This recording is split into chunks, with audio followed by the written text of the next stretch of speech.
The moon fell in love with the Earth, and Galileo Galilei fell in love with the moon. Why the moon still fascinates us, and what could be hiding on its dark side.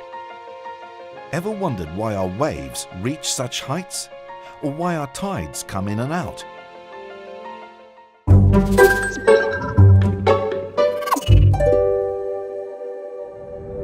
Ever wondered about the phases of the moon and their consequences on Earth?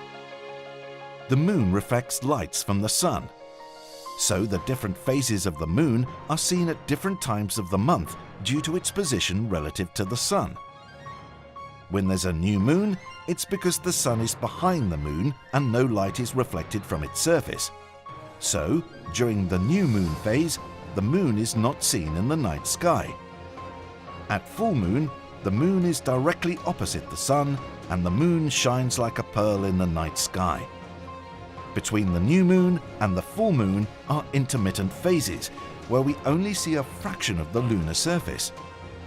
Do the different moon phases have an important bearing on us on Earth? Of course they do. Let's take a closer look. The changing phases of the moon have guided us for thousands of years. A calendar month, for example, is the average number of days it takes to go from one full moon to another. We only see one side of the moon, the so-called near surface, from our position on Earth. The other side of the moon, which we call the dark side, cannot be seen from Earth.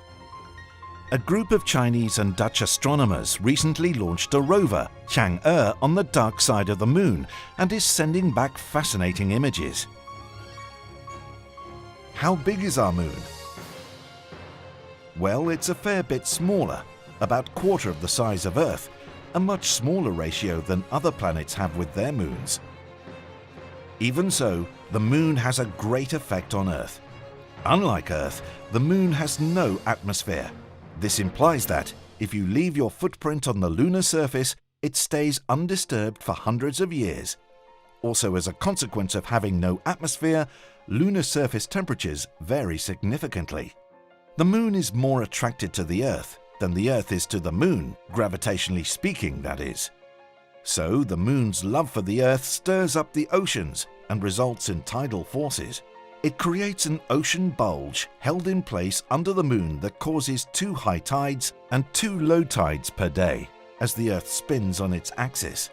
High tides happen on the side of the Earth nearest the moon, due to gravity, and also on the furthest side from the moon due to the inertia of water.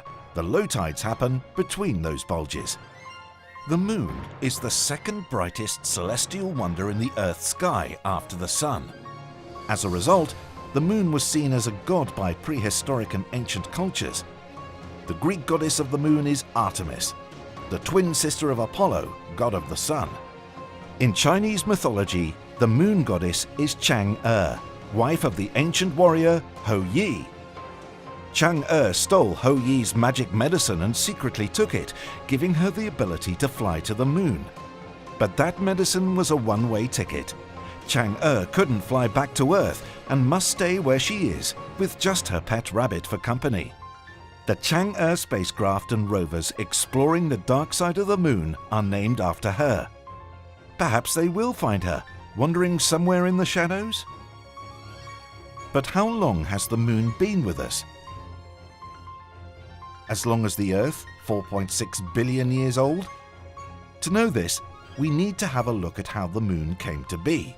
Scientists have been arguing about this for many years and still haven't come to a firm conclusion. There are several theories. One has it that the moon is a spin-off from the Earth's crust. Really? Was Earth ever spinning so fast it could throw out an object as big as the moon? Another theory held that the moon already existed and was eventually drawn to the Earth, an irresistible attraction. Call it love if you like.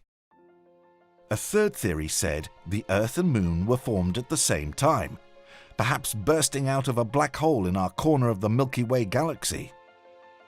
But we seem to have settled on another hypothesis for the time being, that an asteroid, the size of Mars, weighing about 10% of the Earth, smashed into our newly formed planet and threw out a mass of material that fused together to form the beautiful silver wonder we now know as our moon.